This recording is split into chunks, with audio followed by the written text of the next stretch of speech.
Betsy gospel family presents కృపా శ్వేకరణి కృపవార్త.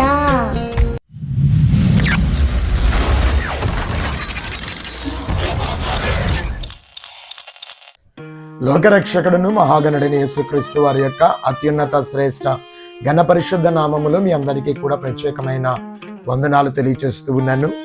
పిల్లల మనం ధ్యానం చేస్తూ ఉన్న భాగము 19-20 వచనాలను ధ్యానం చేస్తూ గడిచిన రోజు 2 మాటలు నేర్చుకున్నాం. దానిలో పౌలు అపోస్తలులు తెలియచేస్తూ ఉన్న మొట్టమొదటి మాటగా ఇక ముందును నేను సంతోషింతును అన్న మాటను ధ్యానం చేశాము. అలాగనే ఆయన ఫిలిప్పీ సంఘము యొక్క ప్రార్థనలను బట్టి సంతోషించిన విషయాన్ని, ప్రార్థనలను జ్ఞాపకం చేసుకున్న విషయాన్ని చూసాం. మరి మూడవదిగా ఇక్కడ ఇంకొక మాటను చూద్దాము. చూడండి, 19వ వచనపు 2వ భాగంలో ఉన్న మాట నేను చదువుతూ ఉన్నాను. మరియు నేను ఏ విషయములోనూ సిగ్గుపడక ఎప్పటి వలె ఇప్పుడును పూర్ణ ధైర్యముతో బోధించుట వలన నా బ్రతుకు మూలముగానైనను సరే, చావు మూలమునైనను సరే, క్రీస్తు నా శరీరమందు ఘనపరచబడునని నేను మిగుల అపేక్షించుచు నిరీక్షించుచున్న ప్రకారముగా మీ ప్రార్థన వలనను యేసుక్రీస్తు యొక్క ఆత్మ నాకు సమృద్ధి కలుగజేయుట వలనను ఆ ప్రకటన నాకు రక్షణార్థముగా పరిణమించునని నేను ఎరుగుదును. ప్రార్థనల తరువాత ఆయన వ్యక్తపరుస్తూ ఉన్న ఇంకొక మాట ఏంటి అని అంటే, ఆత్మ నాకు సమృద్ధిగా కలుగుట వలనను, యేసుక్రీస్తు యొక్క ఆత్మ నాకు సమృద్ధిగా కలుగుట వలనను, supply of spirit of Jesus Christ as an everlasting stream, ఏమాత్రము కూడా అడ్డంకులు లేని ప్రవాహము వలె దేవుని ఆత్మ నా మీద ప్రవహించినందువలన, ఆత్మాభిషేకము ప్రవాహము నాలో జరుగుతున్నందువలన,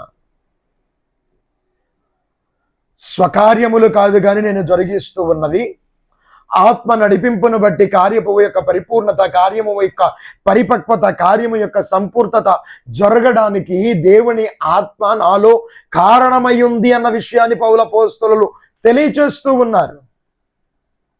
Many of us will try to do the Lord's work in our own strength.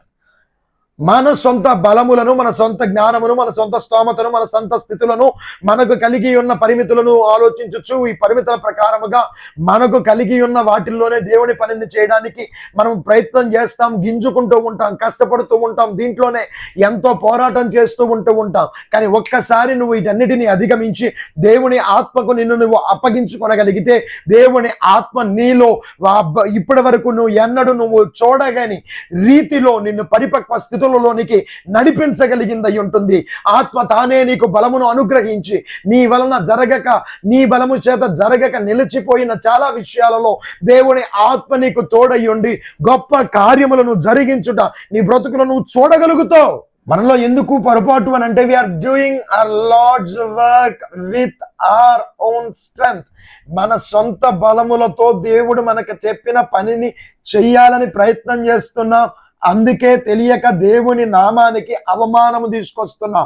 సకల సమృద్ధులను కలుగ చేయగలిగిన సర్వకృపానిధియగు దేవుడు తనే సర్వస్వమును మనకు సమయానుకూలముగా అనుగ్రహించగలిగిన వాడని ఎరిగి ఉన్న మనము దేవుని మీద ఆధారపడి, దేవుని మీద ఎరిగిన వారు ఆధారపడి ఆయనను అంటుకట్టుకుని సాగగలిగిన వారమై ఉన్నట్లయితే, దేవుడు తానే సర్వస్వమై అన్నిటినీ మనపక్షముగా జరిగించగలిగిన సమర్థుడై ఉన్నాడు. 145వ సంకీర్తనలో మాట్లాడుతూ అంటున్నారు కదా, సర్వ జీవుల కన్నులు నీ వైపు చూస్తూ ఉన్నవి అయ్యా అని మాట్లాడుతూ, నువ్వు గుప్పెళ్ళు విప్పి వారిని తృప్తిపరచగలిగిన వాడివై ఉన్నావు. ఆయన గుప్పెడు విప్పితే ప్రతి ఒక్కరి అవసరత సమృద్ధిగా తీర్చబడగలిగిందై ఉంది. ఏ పనికి నువ్వు పూనుకుని, దేవుని పనికి నువ్వు పూనుకుని దేవుని పని సమృద్ధిగా జరగట్లేదని ఒకవేళ బాధపడుతున్నావేమో, చీకుపో ఉన్నావేమో, చింతిస్తున్నావేమో, దేవుని పక్షముగా ఈ మాటను జ్ఞాపకం చేసుకో. దేవుని ఆత్మ నాకు సమృద్ధిని కలిగించుట వలన, it is because of the Spirit of God. Literally talking to be the Spirit of Jesus Christ. దీని వలన సకల సమృద్ధులు కలుగుటి ఉండుటలోకి నేను నడిపించబడుతూ ఉన్నా. ఈ రోజు నా శక్తి చాలనదిగా కనపడవచ్చు, సామర్థ్యము చాలనదిగా కనపడవచ్చు, అన్నీ కూడా కొరచగా కనబడుతూ ఉండవచ్చు. శక్తికి మించినవై ఉండొచ్చు, నీ జ్ఞానమునకు మించినవై ఉండొచ్చు, నీ వల్ల కాలేదని పలు రకములైన భయములు నిన్ను ఆవరించినవై ఉండవచ్చేమో. కానీ గుర్తు పెట్టుకో, నా దేవుని ఆత్మ నిన్ను నడిపించిందా? అపరిమితమైన జ్ఞానము, అపరిమితమైన సామర్థ్యత, అపరిమితమైన అభిషేకముతో నీవు ఎన్నడగని ఊహించని రీతిలో నా దేవుని కార్యములు నీ ఎడల జరగడము ప్రారంభము అవుతాయి. It is not because of your own abilities. 1944 world war 2 యొక్క అంతిమ సమయంలో నెదర్లాండ్స్ లో కారీ టెన్ బూమ్ అనబడుతున్న వ్యక్తి ఒక స్టేట్మెంట్ ఇచ్చారు. ఆమె I will read out that statement for you. Trying to do Lord's work in your own strength is the most confusing, exhausting and tedious of all work. But when you are filled with the Holy Spirit, the ministry of Jesus Christ flows out of you. అని ఇచ్చిన statement అండి ఇది. దేవుని యొక్క పనిని నీ యొక్క బలముతో నువ్వు చేయాలని అనుకుంటున్నావు చూసావా, అదే కన్ఫ్యూజన్ క్రియేట్ చేస్తుంది. అదే తెలియకోకుండా కొన్నిసార్లు నిన్ను దారి తప్పిపోయేటట్టుగా, నువ్వు అలసిపోయేటట్లుగా చేయడానికి అదే కారణమవుతూ ఉంది. కానీ నీవు నీ పరిచర్యను ముందుకు సాగించడానికి గనక పరిశుద్ధాత్మని యొక్క అభిషేకమును నువ్వు కోరుకొని తగిలిన వాడివై ఉన్నట్లయితే, ఆత్మ నడిపింపుకును అప్పచెప్పుకోగలిగిన వాడివైతే, పరిశుద్ధాత్ముడా నీవే నావికుడిగా ఉండి నాకు తెలియని ఈ మార్గములో అయా నన్ను ముందుకు నడిపించే నావికుడిగా నువ్వు ఉండగలిగినట్లయితే నా యాత్ర ముందుకు సాగగలుగుతుంది. నేను ఎన్నడికి చూడని ప్రదేశములలో నిన్ను గుర్చిన సాక్షిగా నేను ఉండగలగడానికి నీవు నావికుడిగా నా ఓడను ముందుకు నడిపించయ్యా అని నువ్వు అడగగలిగినట్లయితే, తానే సమస్తమయ్యుండి తానే నేను ఆవరించిన వాడవయ్యుండి ఆ పరిశుద్ధ ఆత్మ శక్తి ప్రభావము నీలో నడిపింపగలిగిన ప్రభావమును కలుగజేసి నీ జీవితంలో ప్రభావవంతమైన కార్యముల వైపు ముందుకు నడిపిస్తుందన్న విషయాన్ని గుర్తుపెట్టుకో. But we are trying everything with our own strength. మన స్వబలములతో, మన సొంత సమృద్ధులతో, మనకు కలిగి ఉన్న వాటితో మనము అయితే తక్కువగా నన్ను ఆలోచిస్తున్నాం, లేదు అప్పులు చేసైనా దేవుని నామముకు అవమానం తెస్తున్నాం. ఇది బాధాకరమైన విషయం కదా. దేవుని పని చేసిన అప్పులు పాలైపోయాను, సిగ్గుచేట మాట చెప్పడం. ఆయన సామర్థ్యం చాలన్నవాడనా నువ్వు అప్పులు పాలవడానికి? సహాయార్థమై దేవుని దగ్గర కూర్చునుంటే ఆయనే సమస్తమైన కార్యములను నీ కొరకు జరిగించగలిగిన వాడిగా, ఆయనే పూనుకుని జరిగిస్తాడు కదా. మనం ఓపిక పట్టలేకపోతున్నాం. ఈరోజు దేవుని కార్యాల కొరకు ఓపిక పట్టలేకపోతున్నాం. మనము దానిలో ఇన్వాల్వ్ అయిపోయి we are making it very complicated. దేవుడు సరి చేయడానికి పూనుకున్న దాన్ని ఇంకా కాంప్లికేట్ గా చేస్తున్నాం మనం. దేవుడు కాదండి. We are making our systems very complicated.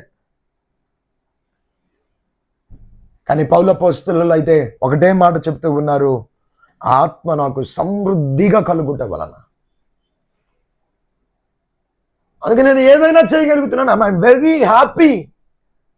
ఆత్మ నాకు సమృద్ధిగా కలుగుట వలన అన్ని సమృద్ధిగా జరుగుతున్నాయి, అన్ని బాగా జరుగుతున్నాయి, ఇబ్బంది లేకుండా జరుగుతుంది, అడుక్కోకుండా పనులు జరుగుతున్నాయి. అడుక్కునే ప్రయాసేదో దేవుని ఆత్మను సమృద్ధిత చూడడానికి కష్టపడు. ఆ సమృద్ధి చూస్తే అడుక్కోవాల్సిన అవసరం లేదు. వీధుల మీద పడి, వ్యక్తుల మీద పడి, వ్యవస్థల చుట్టూ తిరిగి అడుక్కోవలసిన అవసరం లేదు. ఒక మాట నేను మీకు ఇక్కడ గుర్తు చేస్తాను ప్రియులారా. ఉప్పాడ, కాకినాడ మొదలుకుని ఒరిస్సా పారాదీప్ వరకును కూడా తీర ప్రాంత ప్రజల యొక్క జీవితాలలో దేవుని సువార్తమానం అందించిన దైవజనులు, ఆంధ్ర అపోస్తలులుగా పిలువబడుతున్న దైవజనులు వెంకయ్య యేసుదాసయ్య గారి యొక్క జీవితంలోని చిన్న సాక్ష్యాన్ని మీ ముందు పెట్టడానికి ఇష్టపడుతున్నాను. దైవజనులు ఒకనాడు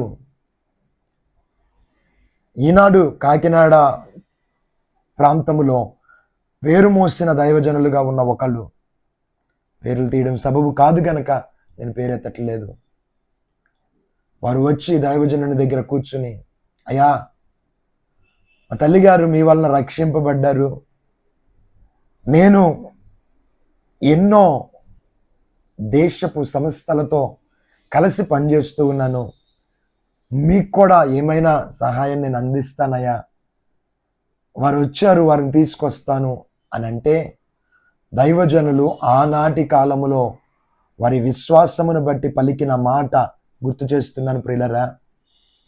వారు చెప్పారంట,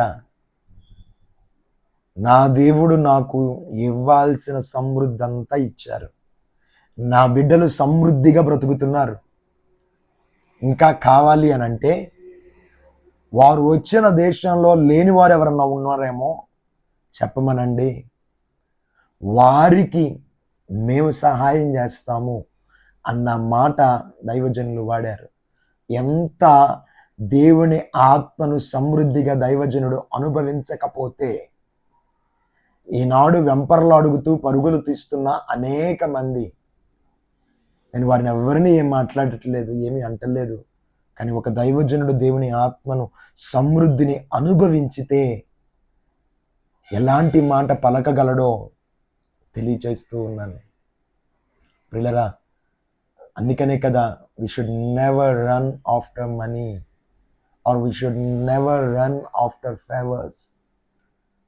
When you are after the spirit of your God, when you are running after the spirit of your Lord, everything will follow you and you will be blessed with an abundance of your Father's spirit, mind in your life. దేవుని ఆత్మ చేత నువ్వు నింపబడడానికి ప్రయాస పడుతూ ఉంటే, దేవుని ఆత్మాభిషేకము కొరకు నువ్వు ప్రాకులాడుతూ ఉంటే, నువ్వు ప్రాకులాడిన దాన్ని బట్టి లోకము నీ వెనక పరుగులు తీస్తుంది. దైవజనుడు ఏ రోజు డబ్బు కోసం పరుగులు తీలా, తన ఆస్తి యావత్తును బిడ్డలకు నయా పైసా పెట్టుకోకుండా దేవుని సేవకు అప్పగించిన విశ్వాస యోధుడు. సువార్త కెరటముగా, ఎట్లయితే కెరటము లేచి దొరికినంత వరకు కూడా తుడచిపెట్టుకెళ్ళిపోతుందో, దైవజనుడు అడుగు పెట్టిన పలు ప్రదేశాలు ఈరోజు క్రీస్తు ప్రభావిత ప్రాంతాలుగా మారిపోయాయి. తుఫాను ప్రభావిత ప్రాంతాలు కాదండి, క్రీస్తు ప్రభావిత ప్రాంతాలయ్యి. మీరు కావాలంటే తీర ప్రాంతములో ఉప్పాడ మొదలుకొని, కాకినాడ దుమ్ములపేట ప్రదేశము మొదలుకొని అలా వెళితే వైజాగ్, గంగవరము, ఇలా ప్రదేశాలంతటి వరకు మీరు వెళితే దాసయ్య గారు స్థాపించిన వందల కొద్ది సంఘాలు ఈరోజు. ఆయన ఏ రోజు భౌతికమైన వాటితో పరిచర్యలు చేయాలని పరుగులు తీలా. ఆయన పరుగులు తీసిన ఒకే ఒక్క కారణం ఏంటో తెలుసా? దేవుని ఆత్మలో సమృద్ధిని అనుభవించారు ఆయన. ఆ సమృద్ధి కలగడం వలన పరుగులు తీశారు. అది దేవుని రాజ్యానికి కొన్ని ఆత్మలను లెక్క అప్పగించగలిగిన యోధులుగా వారు మార్పు చెందారు. ప్రతి సహోదరి సహోదరుడా, మరి నువ్వు ఈరోజు ఏటి కోసం వెంపర్లాడుకుని పరుగులు తీస్తున్నావు? ఆలోచించు ఒక్కసారి. ఏంటి మీద ఆశలతో పరుగులు తీస్తున్నావు ఈరోజు నువ్వు? సహాయము దేవుని దగ్గర నుండి కలగాలి, సమృద్ధి దేవుడి దగ్గర నుంచి కలగాలి. ఆయన ఆత్మ వెంబడి నువ్వు పరుగులెత్తు, అన్నీ ఆటోమేటిక్గా they will happen at their own time. ఎలా అయితే హబక్కూకు గ్రంథము 2వ అధ్యాయములో చెప్పబడిన మాట, దర్శనము నిర్ణయ కాలమున నెరవేరుటకై ఆతురపడుచున్నదన్న రీతిగా వాటి కాలమున దేవుడు అన్నిటినీ నీ కొరకు సమకూడింపజేయగలిగిన వాడై ఉన్నాడు. ఇంకొక మాటను ధ్యానంలోనికి తీసుకుందాం. అదే మాట 19వ అధ్యాయంలో మనకు కనపడుతూ ఉంది. ప్రియులరా, నా బ్రతుకు మూలముగానైనను సరే, చావు మూలముగానైనను సరే, క్రీస్తు నా శరీరమందు ఘనపరచబడును.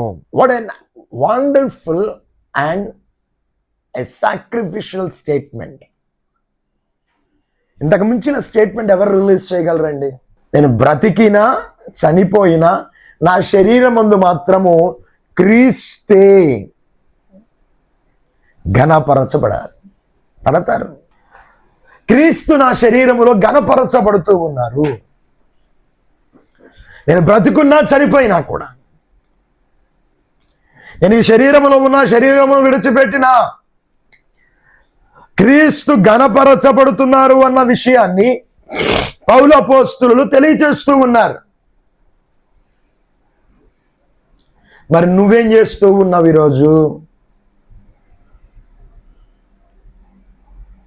క్రీస్తు ఘనపరచగలగలిగిన అనుభవాలని బ్రతుకులో ఉంటున్నాయా ఈరోజు? క్రీస్తు మన ద్వారా ఘనపరచబడగలిగిన అనుభవాలను మనం అందించగలుగుతూ ఉన్నామా? మన శరీరమును యందు క్రీస్తు యొక్క ప్రత్యక్షతను చూపించగలిగిన అనుభవములో మనము కనిపిస్తూ ఉన్నామా? తన యొక్క జీవితపు గమ్యముగా, లేకుంటే the only ambition of his life, only ambition కింద వ్యక్తపరుస్తున్నాడండి. తన జీవితానికి ఉన్న ఏకైక నిర్దిష్టమైన తను ప్రయాసపడుతూ ఉన్న గురిగా ఏం పెట్టుకున్నాడో తెలుసా? బ్రతికున్నా చనిపోయినా క్రీస్తు నాలో మహిమపరచబడాలి, అంతే, ఇంకా వేరే ఏమీ కాదు. మరి నువ్వు దేనికోసం ప్రయాసపడి పరుగులు తెస్తున్నావు ఈరోజు? క్రీస్తుని యందు మహిమపరచబడాలనుకుంటున్నావా?